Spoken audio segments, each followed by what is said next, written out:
আমরা এসএফআই পানিহাটি আঞ্চলিক কমিটি একের পক্ষ থেকে সোদপুর ট্রাফিক মোড়ে দুদিন ব্যাপী একটা বুক স্টলের আয়োজন করেছি।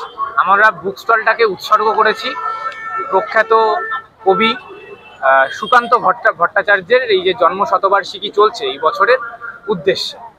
আমরা এই বুক স্টলের মাধ্যমে একদিকে যেরকম প্রখ্যাত গায়ক যিনি এই বিগত মাসেই মারা গেছেন জুবিন গর্গ, তাকে স্মরণ করছি, তার পাশাপাশি আমরা বলছি যে আমাদের বর্তমান সময়ে প্যালেস্তাইন থেকে শুরু করে আমাদের দেশ রাজ্য তথা আমাদের জেলা জুড়ে যেরকম স্বৈরাচারী ফ্যাসিস্ট যে সরকারগুলো শাসন করছে, তারা আমাদের যারা ছাত্রছাত্রী আমরা আমাদের শিক্ষার অধিকারকে ক্ষুণ্ণ করছে।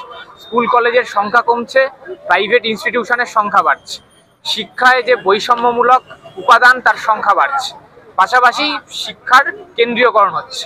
এর বিরুদ্ধে আমাদের এই বুক স্টলের মাধ্যমে আমরা আজকের দিনে আমাদের বয়সী, আমাদের থেকে একটু ছোট এই যে জেন জি, এদের যে বই পড়ার সংখ্যা কমছে, পিডিএফ পড়ার আধিক্য বাড়ছে, এর বিরুদ্ধে আমরা এই যে বই রেখেছি, এখানে ম্যাক্সিম গর্গীর মাও আছে, উল্টো দিকে সুকান্ত সমগ্র আমরা রেখেছি।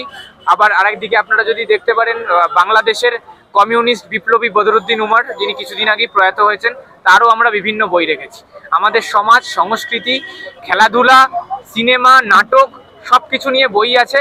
আমরা আগামীকাল রাত 10টা অবধি আমাদের এই স্টলের কাজ করব এবং এই পানিহাটি অঞ্চলের সকল ছাত্রছাত্রী নাগরিকবৃন্দের কাছে আহ্বান জানাবো আপনারা যেন আমাদের এই বুক স্টলে আসেন এবং বই সংগ্রহ করেন।